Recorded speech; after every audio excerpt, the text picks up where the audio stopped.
Journalism. Lincoln Project Democrat operative busted for white nationalist hoax.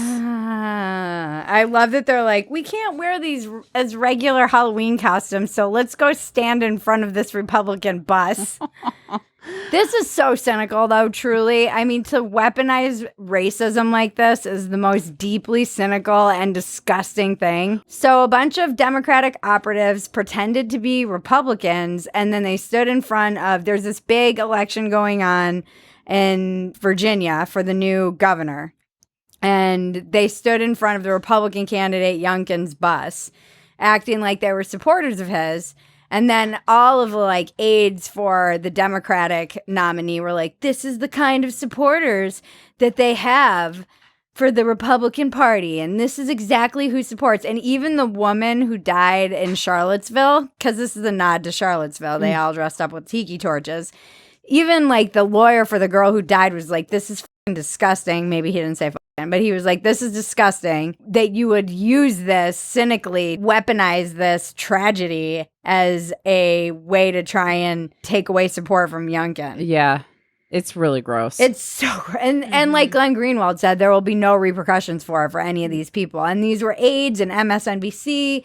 And so then the Lincoln had to issue a statement saying that they were behind this whole thing. Well, because the people were getting doxxed, Yeah, right? they were getting doxxed. And so then they finally, the Lincoln Project finally admit that they were the ones behind it. And I love how they always use the word operatives. They're like, these are Democratic operatives. Like they're in a Tom Clancy novel. They're like these freaking nerd losers who are just like rah Democratic Party, and they're all out there acting like they're these spies with like multiple passports and actual firearm skills. Losers.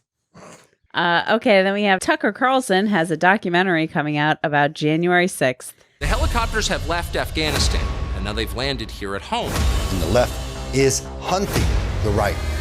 Yeah, this was this seemed like an incendiary video even for Tucker, and I will give him credit for coming up with a counter narrative instead of actually just going head to head with the left. He's just creating a whole new counter narrative, which is that January 6th was a false flag, which seems like it veers really into like Infold Wars territory, into Sammy Flapsenfold's conspiracy theory territory.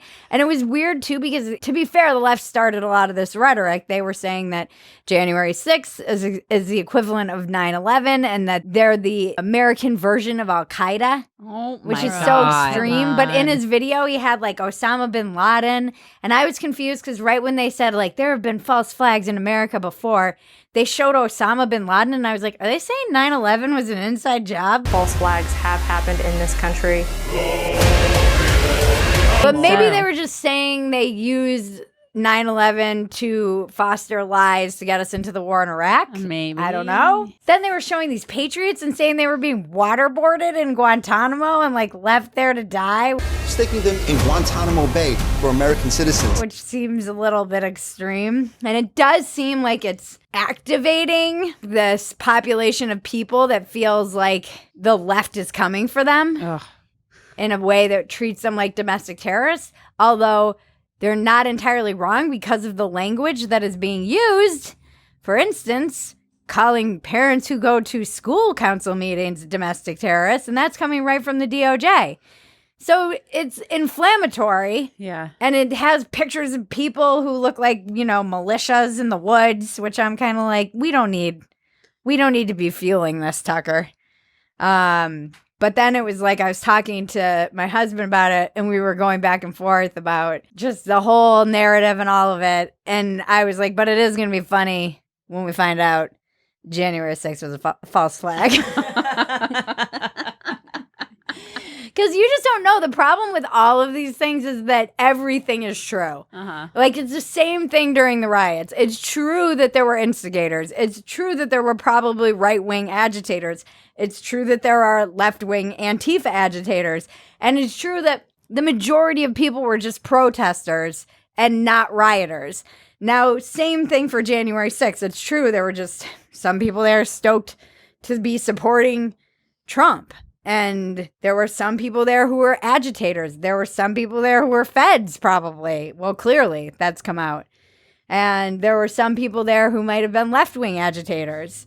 And all of those things can be true, which is why it's hard to really parse what any of this is. But I tend to just always think like the simplest answer is the truest. Is that Occam's razor? I think it was probably just a lot of people who were there. They do think the election was stolen, and they were there to try and stop it.